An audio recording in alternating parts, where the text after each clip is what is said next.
Hello, everyone, and welcome to episode 62 of the All in Football Fantasy Premier League Show podcast. I am your host, the self-proclaimed FPL guru, Alex Rex, and joining me today on his lonesome, Barry Stokes. Barry, how you doing?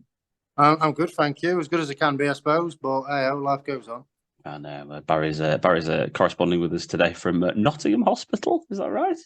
Kingsmill Hospital, yeah, in Mansfield. Mansfield. He's everything's fine, but Barry's corresponding with us from there today. So see, I'm not committed. See, I love that. Hopefully, you don't get interrupted by selfish people wanting to speak to you about your health. But thank you ever so much for committing to joining us today, Barry. I'm talking about FPL and all things football. Thanks to everyone for tuning in. Don't forget to like the video, subscribe to our YouTube channel, subscribe to where you get your podcasts from, set up your alerts, and follow us on our social media platforms. On Football Pod and on Football P on Twitter, Instagram, and TikTok. Let's get started with reviewing game week 32, shall we? Manager of the week wasn't Scott Williams as much as he did a Cully and then he did a Baz. Thinking he was manager of the week, but he wasn't because Robert Lewandowski, which is one of my favourite jokes I've heard that went viral. Game week 32 with Jack Tomlinson. So well done to Jack, 85 points. Leno, Trippier, Shah, Zinchenko, Castagna, one of your favourites there, Baz, 10 points with his goal. Martinelli captain, Saka, Gray, Salah, Tony, and Isak. And then he had obviously Shaw and Haaland on the bench. He had Declan Rice on his bench for 9 points as well. Wow. How crazy is that? So well done to Jack for that one. We are in the middle currently of game week 33, and we are recording as of Thursday morning. So the morning after the night before Arsenal got beat at the Etihad, unfortunately, and Manchester City showed their class, it seems. We'll touch on that first of all, Baz, because obviously it was the biggest game of the season last night. Did you manage to watch it? I did watch it, yeah. Great stuff. What were your thoughts? What were your takeaways? Well, Arsenal's defence when Saliba's not in it is shocking, and that's putting it politely. Like, you've got Rob Holding, who's in my eyes not Premiership quality, and Ollie just took him for everything. To be honest, absolutely bullied Gabriel as well. And him and De Bruyne just ran show. It was just like a training game for them pair. Yeah, unfortunately I didn't have De Bruyne, but obviously I think near enough everyone captained Haaland anyway. So yeah. It was one of them. And I think the downside to what Arsenal's going through is Partey's not playing well. And when Partey's not playing well, and especially without Saliba being in defence as well, they're struggling.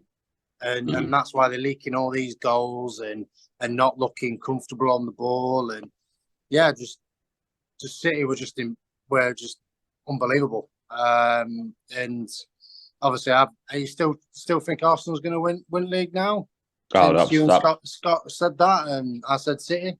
No, absolutely not. Since they've lost all momentum. And don't get me wrong, the draw at Liverpool at Anfield is one of those games, but you cannot blow a lead against West Ham and then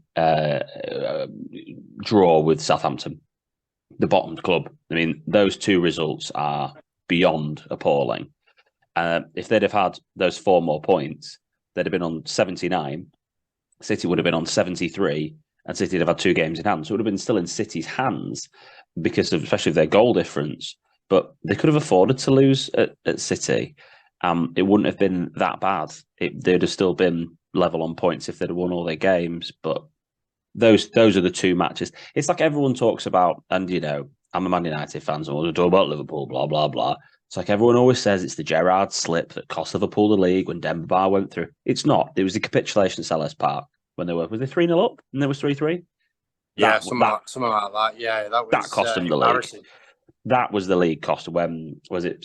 Sacco was at the back, had an absolute nightmare. Like, it's just that those 2 matches they'll look back on and they'll go, "What the hell happened there?" That was the chance. And hey, look, listen, City have got great fixtures, great form. I know they're still 2 points behind Arsenal, but they've got 2 games in hand, and their fixtures look great. I think they'll just walk it from here, personally. especially with Arsenal's heads. Only tricky one they've got is Chelsea, isn't it? So the Arsenal's fixtures as well. Exactly, and Chelsea at the moment getting beat at home against Brentford. I know it was like a London derby. They looked shocking. It's not a competition like Chelsea against Man City. Man City actually destroyed Chelsea. Chelsea are a joke team this season. Unfortunately, they're like Man United were last year. They're just a joke team. They're a laughing stock. They spent so much money on them, and they've got a manager in who can't win a match. And they're embarrassing, really. If I was a Chelsea fan right now, I'd be embarrassed, like I was as a Man United fan last year. I was embarrassed by the performances, embarrassed by the club, embarrassed by the structure. Just embarrassing, Chelsea. And Spurs, unfortunately, are going that way a little bit as well. But that's their own problem. But when Man City's running Fulham and West Ham 2 games just a win, then they've got Leeds and Everton, Chelsea at home, they've got Brighton away, and then Brentford away. So those 2 games aren't that easy. But Brentford will be on the beach in game week 38. Brighton away in 37 is tough. But then Arsenal have got Chelsea at home, so they should win that. Newcastle away. Brighton at home, and Brighton's home form and away form, by the way, is irrelevant. They're exactly the same home and away. I think they've got exactly the same points home and away this season. That is just irrelevant whether they're home or away. Brighton.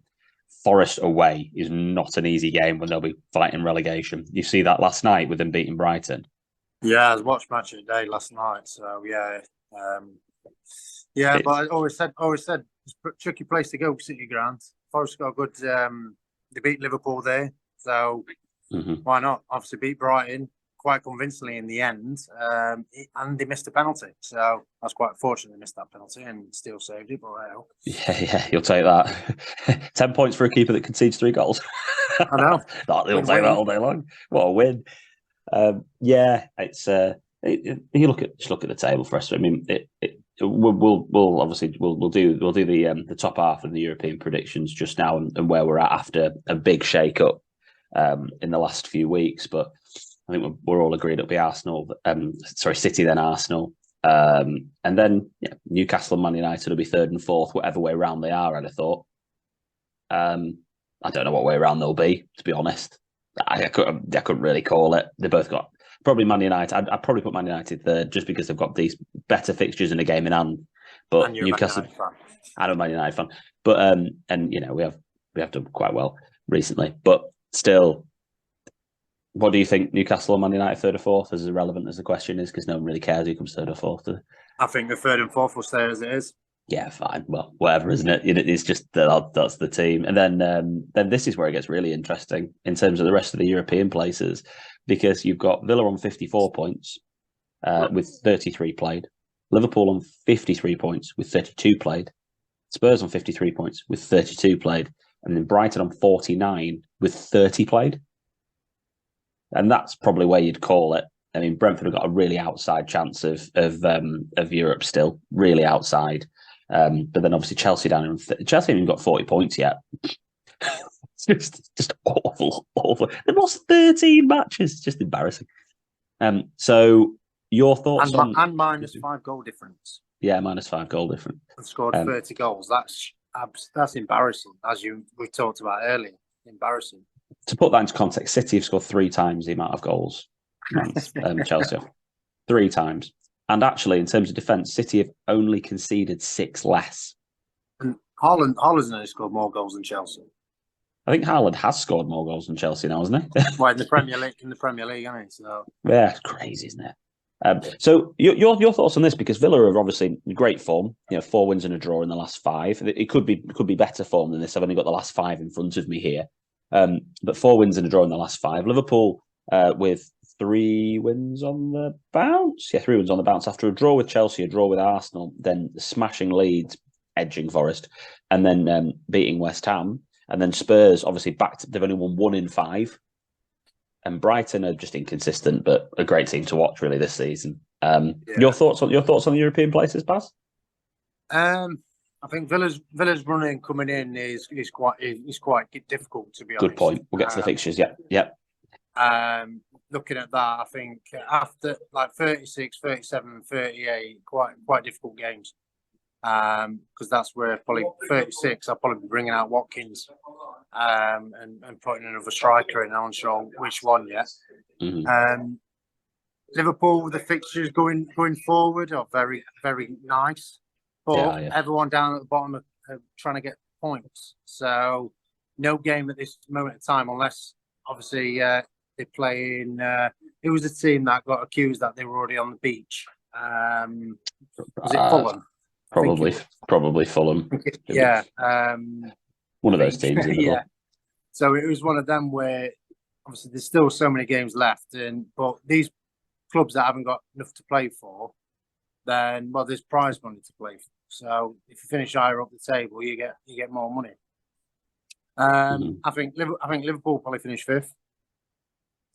Yeah. Villa finish 6th. Spurs will get overtaken by Brighton because Spurs are they're just shocking at the moment. I said on the previous podcast that I don't understand why they went and kept Stellini on. Yeah, he's a 2.0 Conte, and obviously that's embarrassing display at Newcastle. Wow. Well, if he still kept his job there, I want his agent. Yeah, it was one of them. It's ridiculous. Yeah, embarrassing. 5-0 down after 20 minutes. It's unheard of. And against the Newcastle team, Newcastle been all right, but they haven't been proper rampant. But yeah, it's playing us tonight is the big thing. Like, that they're playing us at home under a new manager. Bounce 3rd time this season we've had a change of manager before they've played United. So it's crazy, and we haven't won yet. We lost to Emery, and then we drew with Leeds. We lost to Arsenal, Aston Villa, and then we haven't beaten a new manager yet. So on the bounce, as far as I can remember, my claim I can be stand corrected, of course. But yeah, it is what it is. But yeah, I think the top lot, I agree. I think Liverpool will come into 5th, and then it'll be Villa will make Europe, and then it's going to be tight between Brighton and Spurs, isn't it, for 7th? Villa have got a tough run in there. So let me just tell you what the fixtures are, because from an FPL perspective, we are talking about the Ollie Watkins sale here. He has blanked in his last 2. And he's facing Man United away in game week 34. And there are some teams that double in 34, obviously, that we'll touch on in a minute. Then they play Wolves away, which is, you never know, do you? What are Wolves going to do? Who knows? Spurs, Liverpool and Brighton. That's 3 games of the season. One of the things I will say about a team restructure here, and this is something I'm seriously considering doing, is taking Watkins out and downgrading him to a bench player who's not going to play, basically a dead player, Greenwood at 4 million or something like that, to free up funds. Because at the moment, I've got a 3-man team with Salah, Kane and Haaland. My intention is to see how Kane is under Mason, give him a couple of games, and then, Man United and Liverpool, for an example. But then they do have like Palace, Villa and Brentford and Leeds on the running on those last 4. So and Kane just delivers. He still delivers. They got beat 6-1. He still delivered. It just it's ridiculous this season. So my aim is to try and then restructure my team to get those players in. But yeah, the Watkins sale looks interesting at that stage. Liverpool, Spurs, and Fulham at home in game week 34, double game week 34. I think we'll see if we haven't seen already a mass move to Salah, Trent, those sorts of players. We'll start seeing it now. So we've got 2 home games in game week 34, and Brentford at home, Leicester away, Villa at home, and Southampton away. They've got the best running, basically. Other than Brighton, who have got 2 extra double game weeks than them, and Man United and Man City, who have got an extra double game week than them. Those are the 3 teams just because they have more fixtures. That's the only reason. But the actual fixtures that are there in front of you, it's Liverpool and probably City. City have got a tough double game week 37. Really, Brighton away is not, and you never know with Chelsea. We do. They're going to beat them.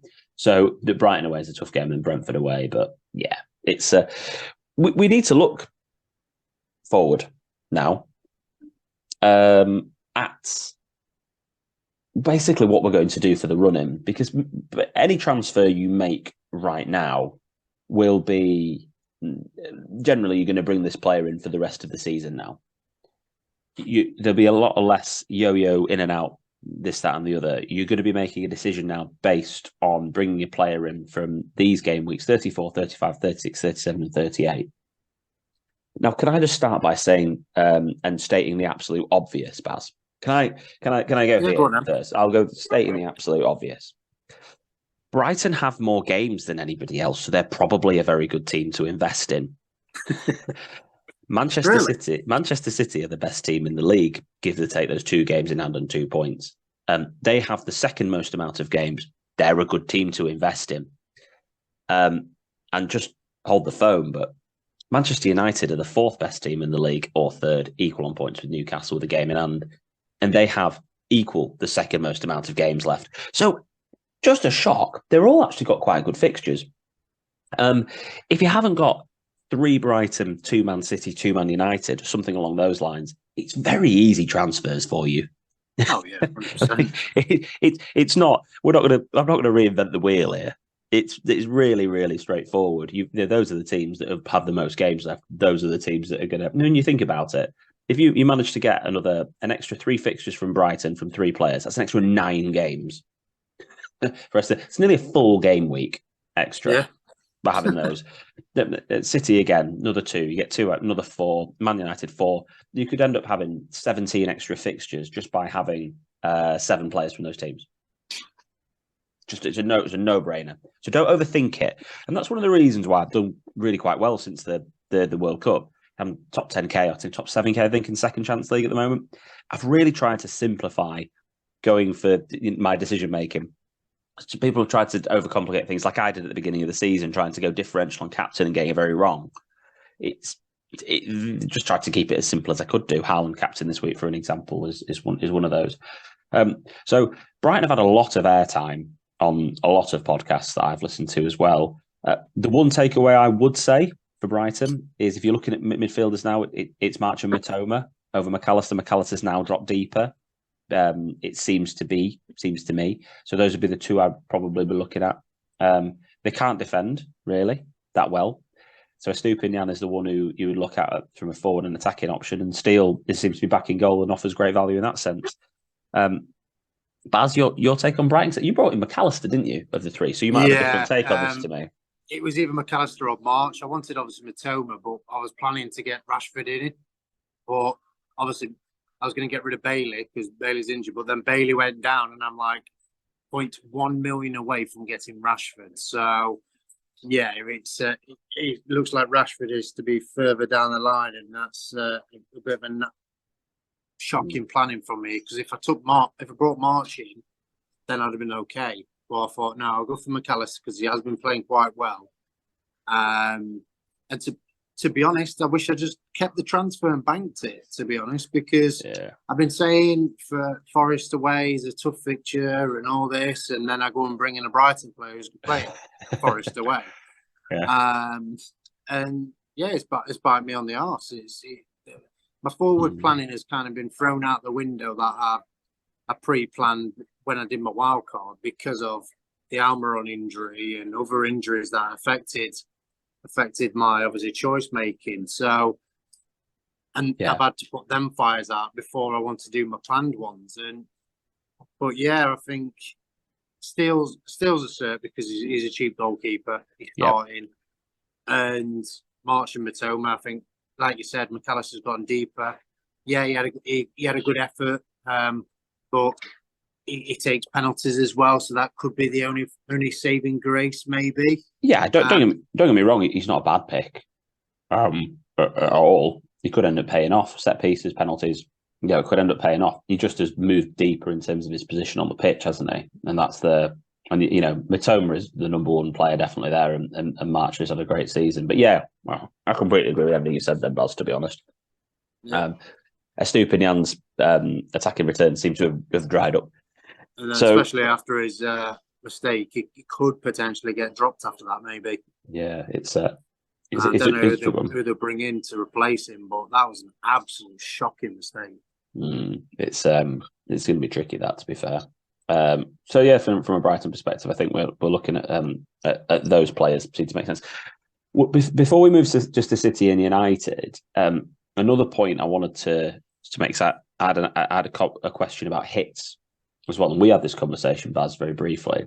One thing I will say from playing FPL for a very long time is a lot of people take too many hits in game weeks like 36, 37 and 38. for an example. Now, don't get me wrong, there's a few double game weeks there. It's maybe worth a -4 to get a double game week player in, this, that, and the other. That's all fine. But when you're planning ahead now is the time to take the hit because you have enough game weeks for it to pay off and pay back.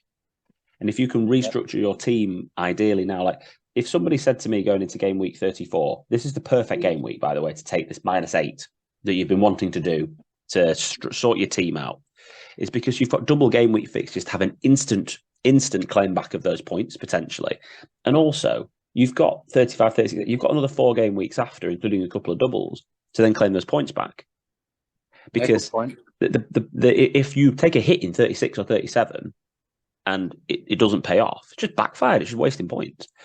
Whereas you bring a player in for 5 or 6 game weeks, don't you? That we always say that in terms of transfer plan. Don't bring a player in for 1 week. Look 3 or 4 weeks ahead at least, and then you bring them in for that. So a lot of people are very scared of taking hits into game week 34. I wouldn't be. I'm considering a -8. I'm definitely taking a -4. That's 100% happening. But going on obviously that, I might potentially look at doing something like that. But obviously, it's a bit of a cloak and dagger situation for me. I don't want to be telling everyone every little thing I'm doing. So exactly, and of course, well, you've got to you're competing for the league title, mate. You see, so exactly, there's your difference. Whereas plus, no one cares about me. I've got to retain my cup as well, haven't I? So. Well, we will touch on the cup. Don't worry, I've got all that in there. That's a cover as well today, which is very exciting. We've got the reigning champ here. But yeah, I just think on hits, don't worry. Like, take them if you need to. The other thing on hits, and we'll again before we turn to go to City and United, is when you have a look at the rest of our league here, we've got the majority of people, and I'm obviously basing this on the podcast league here. David Byrne, Barry Stokes, yourself, Jeff Belcher, Dan Clark, Gavin Webb, Sandy Punjan, Jack Howcroft, myself, and Richard Kirk. I mean, I've gone to 11th place there. I'll go to 12th to include Sky. Have all used all of our chips. Out of the top 12 managers that are left, we've got Cully Matthews needs to use his bench boost chip left. That's who. I mean, he's obviously using it this week, I'd have thought. Yeah. I mean, I can't see another week which makes as clear a sense as this week. Obviously, team dependent, blah, blah, boring statement. But generally speaking, in terms of fixtures and structure, it seems like a no-brainer bench boost this week. You've got Heather Howcroft, and she's got a free hit left and a triple captain. Now, that's an interest. That's a difficult couple of chips there to navigate how you're going to play them. But we'll touch on that in a second because she asked me the question about when to play them and when's best. And Scott Williams has got his triple captain left. So we've got Scott's triple captain. Best fixtures left for triple captain. I mean, it just seems like a no-brainer for Fulham, West Ham for Haaland, I'd have thought. Yeah, 100% from me. Doesn't seem to be any sort of doubt there. The difficulty and the bench boost, again, when you've got 1 chip left, seems to be next week in game week 34, obviously team dependent, Cully. Heather's situation's interesting because she's got a free hit left and she's got a triple captain left. Now, again, this is going to be a team dependent one, but let's have a look at her team. Let's do it because I think it's interesting to have a look at. She's got, in terms of double game week players for next week, Haaland, Salah. Who else we got? Shaw, Steele, Matoma, Estupinian. I'm trying to 6 double game week players. Yeah. When we have a look at our free hits, and I'll just have a quick look at your draft too. We'll come back to this draft in a bit. I think you've obviously gone with a free hit team here that has a couple of single game week players at the back, which is fine.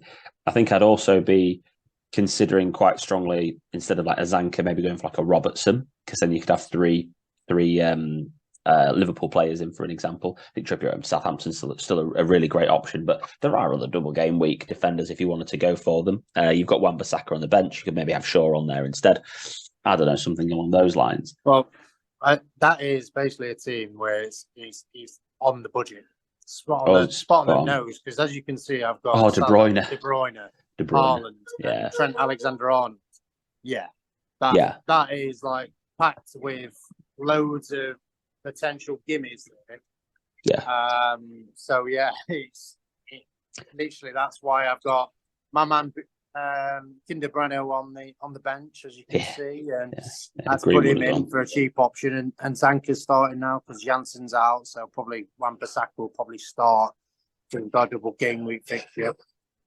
I just thought, well, looking at that, I think that's you've got the big hitters in there. You got majority of the big hitters and the point scorers, and Martial, when Rashford's playing, they've got a good connection together. So that's why obviously Martial's in instead of someone else as a striker. But I think I think from Heather's perspective, you look at this team that Baz has put up here, and barring like your couple of small tweaks and changes you might make for personal preference, you have roughly a template team here, like near enough. I mean, if you wanted to, for example, drop, I just don't think double Brighton defence. Anyway, I'm getting into too much detail. We'll do that in a bit. Look at this team and compare it to your own team, and then look at what a free hit team would look like in game week 37, and compare it to what your own team would look like, and see where your biggest edge is. I think that's what I would look at, because actually, when you're looking at fixtures moving forward, there are other triple captain opportunities. Man United have Bournemouth and Chelsea, and Bournemouth away in Chelsea home game week 37. Could be an ideal Rashford triple captain if you wanted to go for that one. I think that seems to be the second best option after Haaland in game week 34. So if you want a free hit 34, it's probably triple captain Rashford 37. Yeah, upside on your triple captain is probably higher on Haaland in 34 though, and there's potential here to. I just think you'll I think you're going to free hit in 34 and triple captain 37 if I've got those two left. And the main reason I say that is because I think you'll get to game week 37. You'll have loads of double game week players anyway. I don't think your upside will be there, personally. But that's, again, have a look at who you've got and see what you want to do. But that's the leftover chips anyway. Everyone's pretty much done here, Baz. You're 11 points off the top. How are you feeling?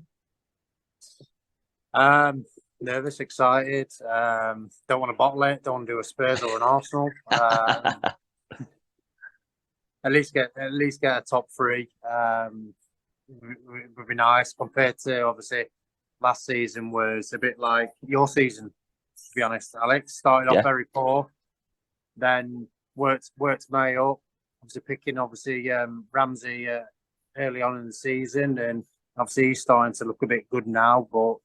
With Villa's fixtures going forward, I probably wouldn't obviously look into a Ramsey. Maybe a Murphy or a Willock could be a good shout, or a Joe Linton. With Newcastle's fixtures going forward, they could be a good differential pick going forward. But yeah, I can't really grumble of the season that's gone so far. Just hope the Arsenal fall out. Yeah, it's you've got a great. So you're 11 points behind Dave Byrne. Further 11 points back is Jeff Belch, and then there's 35 to Dan Clark, who's had a great week this week, 67 points. So it feels very much. He must have remembered to do his team then. He did. I think he remembered to do his team this week. Well done, Dan. But I do think I look at it. I do think it's between you three at the top now. Obviously, you've got DC, who's had a great season, Gavin Webb with masses of experience, same with Sandeep as well here, all players that could come back into it. There's not miles and miles behind, but you're starting to get 70 points behind with only game weeks 34, 35, 36, 30. You've 5 game weeks left and you're 70 behind.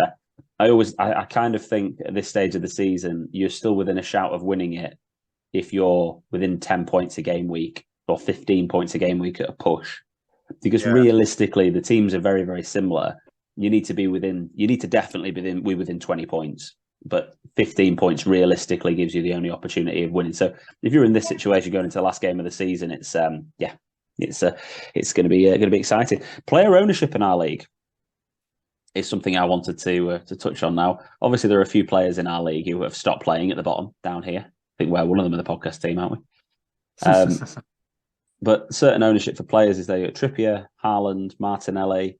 Trippier is 90% owned in our league. Haaland's 85%.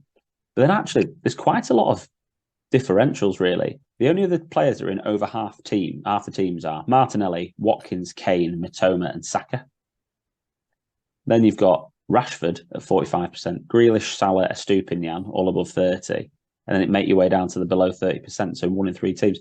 There's quite a few differentials still in there, which is quite exciting. So everyone always moans about how teams are all the same. They're not.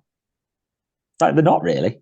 You've got a few players here. The bulk of it is, but yeah. you've still got the 3 or 4 potential differentials. Like, I was trying to look at my differential between Jeff and Dave, with the fixtures going forward, and I was like, all right, come on, let's let him do some damage, and Mikel said, come on, let's do something, because David hasn't got him, but Jeff's got him, and it's like, right, trying to work out that way, and it's one of them. If I've got a differential, either Dave or Jeff's got it. Yeah. So this is where it gets really exciting, though, and this is what mini leagues are all about. So many people focus on overall rank in FPL, and fine. It's great. It's nice to look at your overall rank and be doing quite well, and this, that, and the other.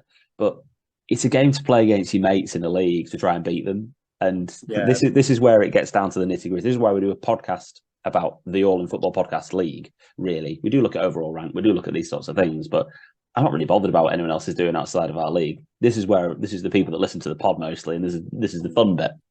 So when it comes down to the end of the league season, you've got to look at each other. You've got to look at who's going to hurt you. You've got to look at who's going to be the people that you can maybe go different to. You try to start to predict what their moves are, what they're gonna do. So really excited. It's getting, and again, we're just not talking about City and Man United yet, but I just feel like we just need to roll with it. We need to get to talk about the cup, because this is the same principle. So the round of 64 started this week. A lot of us got buys through. Most of the people who got buys through it because they played the free hit last week. So they qualified and did really well for the cup. So we've got currently playing this week, we've got Dan Clark facing Stephen Goodall. Dan Clark's winning at the moment. Looks like he's going through quite comfortably there. We've got Michael Hughes against Len Deacon. Quite a close one thing there. Will Sparling against Bikar Michael. Does Bikar in the final with you last year? Or semi with you? No. Who was it? Was it Martin? Might have been Martin Will. Oh, well, might be Martin Will. Yeah, I think Bikar against Martin was this other semi. Jack Harcroft. That's it. Bikar definitely got deep last year. I remember, like he was up there, but he looks like he's getting beaten by Will Sparling. I think he's one of the bottom teams in the league. David Byrne had a tough game against Ash Norris, top of our league. Dave Byrne didn't get a bye. He's getting through. Paddy Madden's beating Richard Kirk. You got Matthew Johnston against Lewis Evans. That's quite close. Jimmy Barker against Dimple Hunjan. Now, Dimple, who was in such a great position with all of her chips, and then has just, to be fair to Dimple, she's due to give birth in a couple of months, so I don't think she really cares much about FPL. She's already got a 1.5-year-old, so like, he's bothered about that. So, nearly 2 actually. God, time flies, doesn't it? Perhaps 2 in August. Anyway, so yes, Dimple getting beat by Jimmy Barker. Jimmy Barker has not touched his team since game week 2, I don't think. So well done, Jimmy. And Michael Hughes just beating out Cully Will Hughes just beating out Cully Matheru at the bottom, 5 points in it. That's a tough one. But getting into next week, all the rest of us have got buys into the round of 32. How exciting! We'll see. Don't forget to check who your fixture is against for the round of 32 if you get through. And it's another thing to look at. It's another you find out your opponent obviously before you play the fixture. And you can look at what they're doing and try and beat them as well. Because for someone like me, I'm never winning the league. I'm really, really invested in the pod cup. So let's see what happens there. Baz, any tips? Any tips on how you win this cup? You won it last year.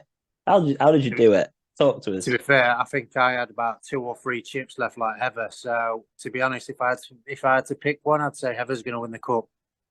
She does have the most chips, so she does who's engaged. It seems so. And it seems like plus as well, I beat the worst of Harcroft in the final last year. So I think the best Harcroft's gonna win it, isn't she? So unfortunately the bragging rights in that house is 11 points ahead for Jack. He did play his wild card this week, so come on, Heather, you're only 11 points behind him. You can beat him. You can do this. Come on, you can do. Sorry, Jack. we love you, Jack, but we do love Helen, so we want her to beat you, unfortunately. So there's a few people down here that could really come in and start being a pain in the backside with all these chips left if they want to decide to start playing again. So we'll see. We'll see. So yes, exciting times in the cup. Let's talk about Man United and Man City assets, shall we? I think that's the next stop on our whistle stop tour of all the things that we need to talk about. Kevin De Bruyne, is he a very exciting differential to bring in instead of Mohamed Salah to potentially be someone you can pair with Haaland for the rest of the season to be a differential and take you to winning your mini league? What are your thoughts on City assets? Well, he's definitely a person that you want to get in without a shadow of a doubt. Last night, obviously, was it 2 goals and an assist? Yep. It just literally ran the show. Everything came through him. And what happened with Salah against West Ham? Nothing. Yeah, nothing. So I think De Bruyne, you think you're going to get an assist at least because he always sets up Haaland. But obviously that working relationship, they know exactly where to run for that pass or where that cross is going to be land for him to head it in. Because obviously I was watching the game on my phone and I seen a header go in and I thought, oh, there you go, there's Haaland scored, look. And it was John Bloody Stones. I thought, oh, bloody typical. But yeah, I did tip John Stones, didn't I, the other day regarding about playing in the inside wing back role, inverted wing back. And obviously he's got 2 and 2, hasn't he? So yeah, Grealish, is it time to get rid? Interesting to know.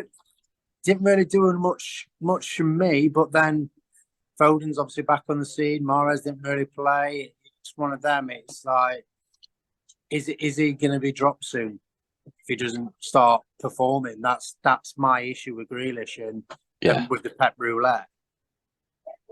With City as well, you just have that, like the Champions League is still there. It's their priority as well as winning the league. Yeah, I mean they're probably going to win the league. And this Real Madrid game, I mean, this 2 legs is huge. It's basically the final because I can't see Inter or AC beating either of these 2 teams. Yeah. So you never know in a one-off game, blah blah blah blah blah. But you know, generally speaking, whoever wins this is a massive favourite. And Grealish and Bernardo Silva have been playing pretty much every single Champions League game. Mahrez hasn't even really been playing. Grealish has been used in the way the system's changed in the Champions League. I'd be a little bit worried about a little bit of rotation because I think Pep really, like, part of his best 11 this season is Grealish. So I wouldn't be transferring him in right now this week. That's something I wouldn't do. But I also wouldn't be looking at selling him because I think he's an ideal player. I looked at Jack's wildcard, by the way, and I just wanted to say, Jack, me and Baz talked about this. You basically got to put exactly the same team together as we were talking about, like near enough on the nose. Obviously, you know, you went for a team without Kane, which makes sense. You got Isak in there and Jota, and you went for the triple Brighton, couple of Liverpool, double City. The only thing I thought was the double Newcastle for defence still doesn't excite me. I probably would have put a John Stones in or an Edison in or somebody like that because I think City, since Diaz has returned, have been much better in terms of goals conceded and defensive work. I don't know what you thought, Baz, on that one. Do you think City's, not about Jack's team in particular, but I just thought I'd relate it to that. The City's defence, your thoughts on potentially looking at getting some sort of investment in there?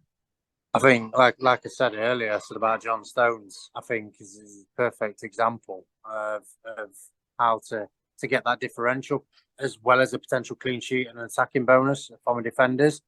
Because clean sheets are very hard to come by this season. We're all talking about attacking returns and things like that.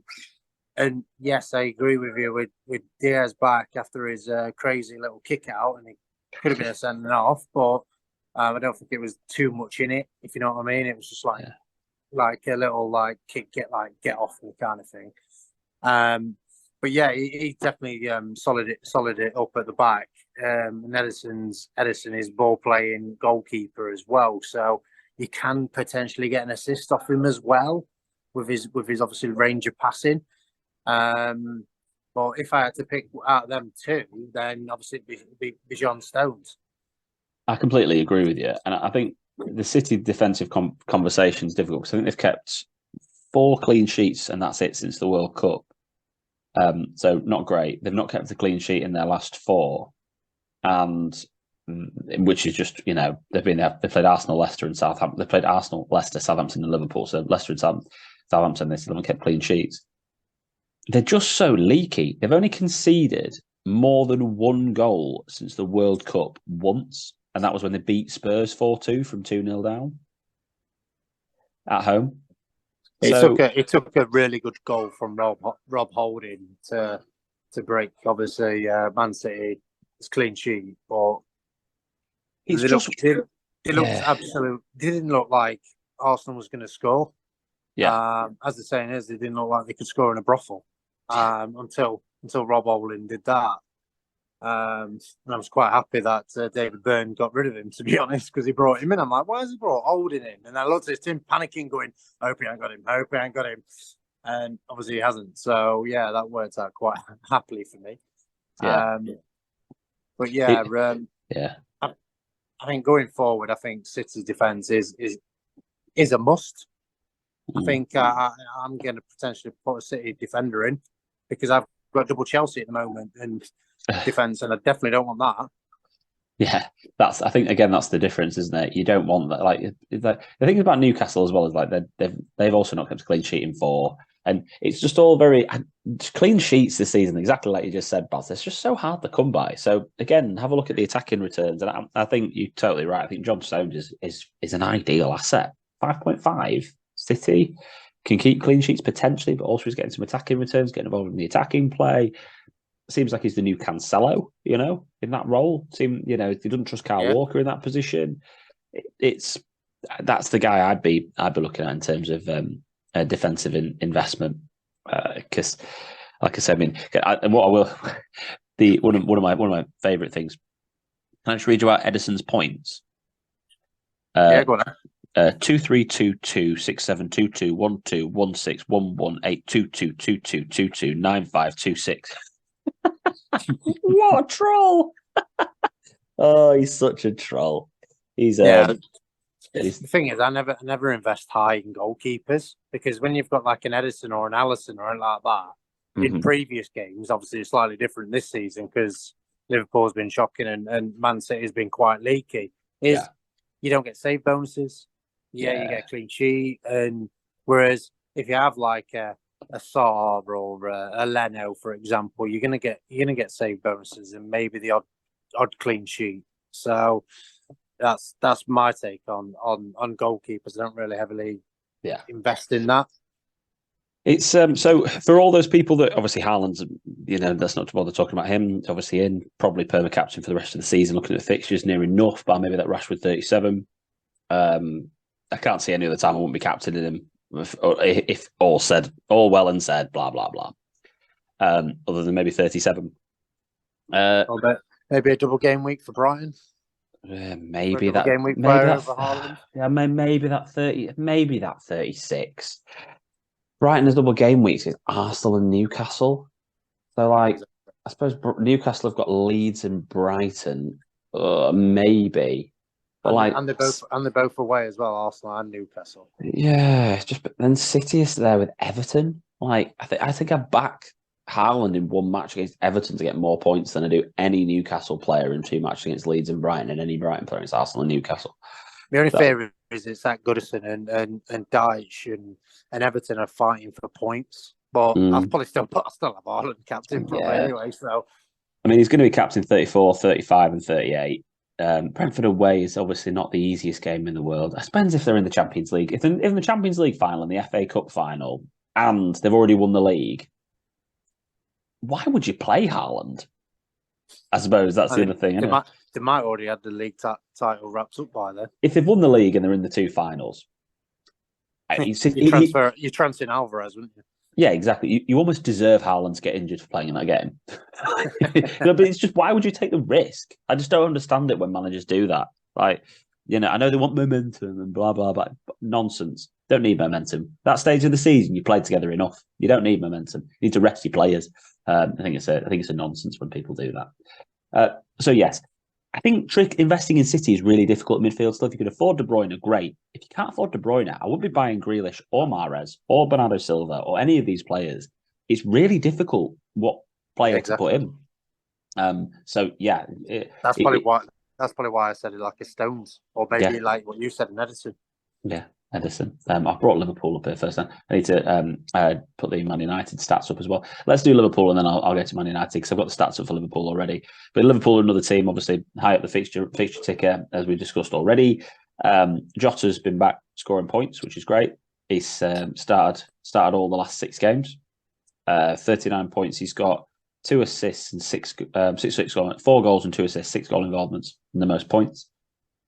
Salah again, 6 appearances, 5 starts and 1 sub. He's got 35 points off the back of no assists and 5 goals. Gakpo's got 2 goals and 1 assist, but he's 26 points. So Jota and Salah seem by far the best 2 options still, and they seem to be. I mean, Jota started all the last 6 games. People talking about rotation. Salah and Gakpo have been rotated. He hasn't. For me, I find, and there's a few Liverpool fans who listen to this, he's a real missing piece for you, Jota, when he doesn't play. I can't believe how much of a good signing he was from Wolves. Was he 30 or 40 million? Yeah, something like that. Yeah, it was. When it was signed, everyone was like, "Oh God, you're buying a player from Wolves for 40 million quid or whatever it was." Yeah, I was exactly. Everyone were laughing at it, and now they're not. No, this is one of Liverpool's best recruit. Liverpool, when they went through that little phase of recruiting really well, that 5 years or whatever, where they were just unbelievable. Everyone they picked was amazing. Jota's such a good signing, and I would love to try figure out a way of getting him into my team. I'd have to get rid of Kane, and that'd be the only way I'd be able to get him in my team. I've got Salah, Trent. Yeah. Who's your forwards? You've got Kane, Haaland, and who? Watkins. Get rid of Watkins for John. I just can't afford it. It's an upgrade for 1.2 mil. So I can't find 1.2 mil. Jota's expensive at 8.8. That's the only thing. Like you structure your team is difficult to. Yeah, with the structure of the team, obviously we were saying midfield and attack are the bones of getting all the points now, because clean sheets are hard to come by. So obviously, if you've got like a Chilwell or a quite high expensive defender, then you could look at getting a bench defender maybe and bringing in a Jota. I completely agree. I mean, that's exactly what I've done this week. I brought Lindelof in because Martinez has fractured his foot. Varane's going to be wrapped in cotton wool to hopefully get back for the FA Cup final, and Harry Maguire's a liability. So Lindelof at 4.1 I brought him in because he'll play a double game week, but he'll be on my bench most of the time at 4.1 mil. And this week, I'll be subbing out Zinchenko for Bueno or Totti or Neco Williams, one of those 3.8s that plays. Kinder. I think it will be Kinder, because I do think when he plays, he looks all right. So yeah, and I think Lopetegui prefers him to Totti when he's fit. Oh yeah. So I think it's going to be Bueno, and then I'm going to be taking out Elise for Rashford, and that's at the -4 this week, and potentially a -8, which would be to restructure and to go somewhere up front and to make a change just to the strike force and maybe get Jota in for Kane. But that's the potential, and I'd be moving away from Kane then, and I'm just a bit like, I don't want to, because I feel like a lot of people will, and I feel like he'd be still a good differential to have in there, because I think people are moving off him, as you can see by the numbers. But exactly what you say, restructuring your team at this point is great, because you don't need to worry about bench boost anymore, unless you're Cully. You don't need to worry about bench boost anymore. If you've got 2 cheap defenders, this season defenders haven't been scoring the points. It's been midfielders and attackers all the time. So you've got some blessings. You've got a couple of right nice 3.8s there. Jack's restructure of his team, you could see he had Totti and Soufal, 3.8 and 4 mil. Risky with Soufal with Carrick coming back. But Zanke Jorgensen, isn't there? For Brentford, obviously, he might play a bit more. He's 3.8 or something, or 3.9. That's why I put him in my free hit team, because I needed cheap players to get to get all them big hitters in. So yeah, There'll be some. like you say, there is plenty to go out there. There was Emerson at the time, but now Creswell's back and he's looking really good. To be fair, Yeah. So, Now's the time to take that, like I say, that -4, that -8 to restructure your team for the run-in. There'll be some big holes in the run-ins. There always is. Remember 4 goals for De Bruyne against Wolves, like all this sort of stuff. There'll be some right random ones that'll really end up boosting you. And you'll then, I think too many people are like too cautious because they're too afraid to take a hit at this time of the season, especially when you're towards the top. And to be fair, I'm quite like that. I'll be honest with that. I'm like, do I do it? Because I took a -8 or something like that, and through a bench boost, and it didn't work out as good as I thought it would be, and now I'm quite nervous about doing it, especially with Jeff breathing down my neck. And his team looks good as well. Jeff's well set up for this game. Set up really nicely as well. Yeah. It's this is again with the forward planning for the next 5 weeks. I mean, now you can probably plan your fixtures for the rest of the season. I mean, I did my FPL team up to game week 38. Yeah, I didn't bother looking at my 38 transfer because you never know what's going to happen at that point with where people are going to be on the beach and wherever else, finals and things. So, but generally speaking, I looked at my team. I have 2 routes. I have a no Kane and a Kane. And those are the 2 routes, and it's very interesting to do. But restructuring your team. I'll probably do mine a bit later about restructuring mine and see which way I can go, because I've got time in my hands. I'm in hospital, so yeah. I think if you manage to do this though, like take your cheap defenders, give you funds to be able to, and is Trent worth investing in right now? Still probably, maybe not, but maybe so. I don't know. It's a very big maybe. They're very big maybe because they can't keep clean sheets. So if he's getting an assist a game, that's great, but he's not going to get any bonus points for just an assist. So with no clean sheet, because BPS, you get more for as a defender, you get the most BPS when they keep a clean sheet. That's bonus points, by the way, for anyone that in part of the bonus points system doesn't understand that BPS. They're an accumulative BPS. That's what this number is here. Gives you your final bonus, which is that number here for anyone who's watching on YouTube. So it's just when you're looking at BPS for, I can do it now. He's top for 142. He's only got 4 bonus points. Jota's got 135, but he's got 6 bonus because he's got 3 bonus points in the 2 games where he's delivered. Whereas Trent's like ticking along with his little ones and stuff. So restructure, cheaper, this, that, and the other. Man United, let's do Man United because we need to have a look at these guys. I got sent a stat from Cully today that if why am I doing this? That if Bruno Fernandes misses the Spurs game, it's the first game he's missed since he signed for Man United through injury. Sorry, Bruno. If he misses the Spurs game, it's the first game he's missed through injury since he signed for United. Right. And I think the quote of Bubbles, considering he cries on the floor all the time like he's been kicked, that's pretty crazy, isn't it? Manchester United, since game week 29, their top point scorers are Diogo Dalot. I mean, they only played 3 or 4 fixtures. So, everyone laughed at me when they said Dalot will be up there with Trent and Robbo with points and Cancelo. Yeah, but you were right, and he's preferred at left back to Malacia because Malacia has been a liability. He was an embarrassment against Sevilla. Sorry, bringing Shaw in at the centre back as well. Because you can't rely on Maguire. So you just like that Lindelof, Shaw, Dalot, Wan-Bissaka back 4 seems to be the best. And I still rate Wan-Bissaka. I still rate him. I think he's really good. So it's just I agree. He's just not consistent enough. That's his issue. Exactly. Anthony, 21 points. De Gea with 20. Martinez, obviously not going to be about 18. Rashford with 18 points as well. Rashford in his last 3 games, 1 goal and 1 assist, 18 points. Obviously with his fitness, let's see what happens with him. But then McTominay, Sancho, and Martial are all down there. Martial doesn't play 90 minutes. He plays, gets subbed off every time or comes on as a substitute. From Manchester United perspective, if you could put 3 in your team right now, would you look much further than Dalot, Rashford +1? Dalot, Rashford, and Anthony. And Anthony. What I will say, and if Bruno is injured, can I point you all in the direction of Sabitzer? 4.7. He's 4.7 mil. scored 2 goals against Sevilla playing in that 10 role. Even Bruno on the pitch, but Ericsson will start over Sabitzer. He looks good and plays in that 10 role. That's where he used to play for in Germany before he moved to Bayern, didn't it? And he absolutely ripped it up. Yeah, he was in phenomenal form. I think he's a quality player.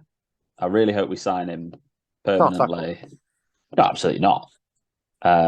Let's be honest.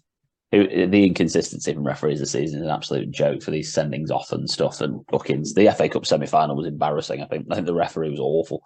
But anyway, is what it is. Sabitzer, 4.7 mil. He, in terms of XG or XGI for midfielders, let's do it per 90. Let's do per 90 stats, shall we, Al? Let's take it back a little bit. Sabitzer per 90. Saying that, it's not even that high. 0.4 is going to be a little bit higher than that. I kind of winged that. I thought it'd be a bit higher. Anyway, but 0.4, it's the same as Anthony per 90. He expected goal involvement. He's behind Garnacho. He's behind Garnacho and Sancho, and then I suppose he's behind Elanga, who's played low amount of minutes, so he's not really relevant. There's only Rashford and Bruno, and then Sancho who are above him that play. I think he's just a differential shout at 4.7. If he ends up sitting on your bench, it's not too bad, but he's just a cheap option. And I think without Bruno in the team, he's somebody who will get on the end of a few crosses, balls, runs in behind. Or put some crosses and balls in. Yes, exactly. Let's have a look at your free hit team then, Balshur. Again, week 34. We briefly looked at it earlier, didn't we? So yeah, let's cover off. For podcast listeners, can you read it out? So obviously gone for Steele, cheap option, because you'll know it's a cheap option when I talk you through what the team. So I've got Steele in goal, then I've got Everson as my backup keeper. So very two cheap options. The defence, I've gone for Trent Alexander-Arnold, Wan-Bissaka, my favourite Kinder Bueno, Trippier, and Zanka. The reason Zanka's in there is because Pontus Jansson's injured, and obviously Zanka came on, actually made Aspelwelter concede that own goal by doing a run off there and missed the header, but it hit Cesar and went in. Midfield 5 of Mitoma, De Bruyne, Grealish, Rashford, and Salah. So as you can see, that's where the majority of my money is. Stacked. And also managed to get Haaland in there with Martial up front, and my bench striker is Greenwood. Yeah. And that's not Mason Greenwood. Just oh Jesus! Oh, too soon still, I think. So I assume your bench is Everson, probably Zanka, Bueno, and Greenwood. So cheapest benches you can possibly get, and then Steele, Trent, Trippier, Wan-Bissaka, the 5 in midfield, and Martial and Haaland. I think it's a cracking team, Baz. And if you're considering a free hit this week, I don't think people will be too far off this. I did a differential free hit. I thought I'd take on the responsibility of doing a differential free hit this week. I need to put in. Hold on, let me do a little bit of that. So I did a differential free hit team this week. So I'll read it out for podcast listeners. I had Steele in goal as well. David Raya is the backup keeper. Then, which is a bit whatever really. Dallo, Robertson, and Stones at the back. Now, in terms of ownership, you might be like, hold on. Are these really that different? This, that, and the other? Yeah, they are. 4% owned for Stones. Wow. For Robertson, he's 6.5% owned. And then Dallo is 5.3% owned. So they are quite lowly owned players. Steele, in terms of the game as well, he's only 3.2%. So across the midfield, I've gone for Sabitzer, who I just shouted out. Sabitzer could be Anthony, if you wanted to do that. But he's 0.1% owned in the game. So I thought I'd go for someone who's like really different. I've got Salah in here because I think any free hit team I've got Salah, Rashford, and Haaland. I think those 3 players, it doesn't matter what happened, you need to have them in your team. So I thought I'd try and do a free hit team which was different that people would actually might do. Yeah, like me when I did a full differential team, and then you all laughed at me for Diego Costa, and you was right to laugh. He was, but still, like I think from a differential perspective, Salah, Rashford, and Haaland will be your captain of the 3 anyway that you would definitely have in. If I put Mahrez in the team, he's at 4.4% owned. I put Gakpo in. as a midfield option. He's 5.1% owned. And then I went for Cisco up front for Brighton, between him and Ferguson. Now, I put both of these guys in because I think one of them will start for Brighton, and I just went for a cheap forward. So I was like, you don't fancy Welbeck then? No, he's injured, isn't he? He's got a knock in him, I think. Mate, he came on against Forest. Oh, did he? Oh, okay, fair enough. Well, maybe. I might have dreamt it, to be fair. No, painkillers or something.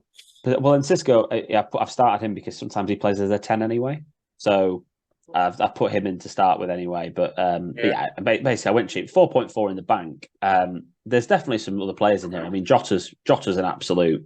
What I mean, you can take Gakpo out, replace him with whoever you want to.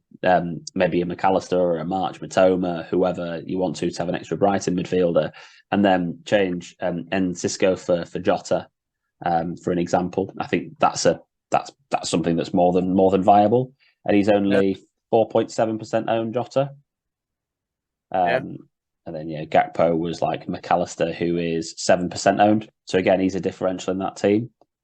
You've still got 2.4 million in the bank. We could have a Paquetá. Yeah, could do if you wanted to. Paquetá looks good. Bowen, Bowen. Benrahma. Yeah, any of those sort of players. All of these guys are just. I think they're just decent options. I mean, even if you wanted to against Sabitzer, I don't know if you can quite afford Anthony at this one. I think you'd be a bit tight. Yeah, 0.2 to spare, but then you just downgrade Trippier, because he's not going to start for you anyway. So you just put into some cheapo down there, which is easy enough. You could put any defender in there to upgrade. But I like the and Anthony in terms of ownership is at 3.1%. So I like just these. This is a team that hopefully won't hurt you too much if you get it too wrong. But if you get it really right, it could go really nicely. If I was in Heather's position right now, for an example, I'd be going something like this, rather than something super template that a lot of other people are going to do, only because I want to go like really different to try and like get really far up. Because the thing is, you could probably go relatively template and still get 20, 25 points more than anybody else. Yeah, exactly, because no one's got 3 left anyway. Exactly. So... But I just think, why not try and get 45? Let's just try and go like really different. Actually, if I was Heather, I'd look at the rest of the league, and not many people have got De Bruyne. So actually, I'd go the De Bruyne version, to be honest, because that's something I'd look at. Mahrez would become De Bruyne, and I'd downgrade some other people within here to do that. But yes, anyway, that's perfect. Leads us on to our differential of the week, Baz, I think. Yeah. Game week 34, your differential of the week. Who are you going to go for? I already said him, Anthony. You're going for Anthony. Okay. Yours has got to be Sabitzer. Well, I was going to go Anthony. I'm actually going to go Anthony. Sabitzer. I'll go Sabitzer. Yeah, you can say it has to be. Why you were banging on about it? It must be that man bun he's got. Absolutely. Do you know what? Good looking guy. Needs to shave off that tash though. Yeah, that tash doesn't do him any favours. Yeah, that's it. Wind might blow it off though, mightn't it? Yeah, it looks that way, doesn't it? It's like if you grew a tash, mate. Let's have a look at the fixtures then. We've still got 3 fixtures left of this game week. Everton, Newcastle, Southampton, Bournemouth, Spurs and Man United. The deadline for game week 34, double game week 34, is 11 a.m. on Saturday the 29th of April. We kick off with an early kick-off of Crystal Palace against West Ham. Excuse me, sorry, I can't shift this goal. And we've got 3 fixtures on the Saturday, so very few fixtures on the Saturday, because obviously of the amount of fixtures that are midweek. A very busy Sunday, 4 2:00 kickoffs on the Sunday. Then Monday Night Football of Leicester Everton. And then the additional fixtures on Tuesday, Wednesday and Thursday. Arsenal Chelsea on Tuesday, Liverpool Fulham on Wednesday, City against West Ham again on Wednesday, and Brighton against Manchester United, a repeat of the FA Cup semi-final. Shall we do a quick prediction of the last 3 games going in? A quick prediction of what? Sorry, Baz. The last 3 games to play tonight. Let's do it. Why not? Let's see how because by the time anyone listens to this, I did call a 3-1 City win last night, and it finished 4-1. But I wasn't knowing Haaland scored, to be fair. No, absolutely not. Everton against Newcastle. I think a very cagey affair, actually. I think Everton will try hold off as long as they possibly can do. I do think they'll nick a goal, but I think Newcastle's attack will end. I think probably a 2-1 to Newcastle in the end. But I think the goals will come quite late in the game. I'm going for a 1-1. Oh, nice, like it. Go up, Southampton, Bournemouth, over to you. I think Bournemouth was absolute shocking at West Ham, so they need to they're going to probably turn the screw a bit. So I'm going to go for a Bournemouth win on that. But same again with Southampton, though. Southampton were very unlucky against here, but I'm going to go for a 2-1 win for Bournemouth. Yeah, I think this game could. This is the game of which could be like anything really, because Southampton are weird at home. They're really bad. So I'm gonna say Bournemouth are going to edge it, and I'm going to go for 2-0 Bournemouth. Dominic Solanke is going to make it 2-0 in the last minute on a counter attack. Spurs Man U. Well, I don't know really. We're probably not going to win this game because we're facing Brian Mason, and there'll be some sort of like rejuvenation, and the crowd will be all really excited. I don't know. What do you think, Baz? 2-1 Spurs. Yeah, I think it's going to be some sort of like weird 2-2. I'll take a draw now, probably, because I just know the way these games go with new managers. For your captain for 34, any Haaland or bust, really, isn't it? Just Haaland, isn't it? Yeah. Why wouldn't you? Unless you've got De Bruyne, maybe. Yeah, it's just Haaland all day, isn't it? It's not really much of a debate. If you haven't got Erling Haaland, then get him.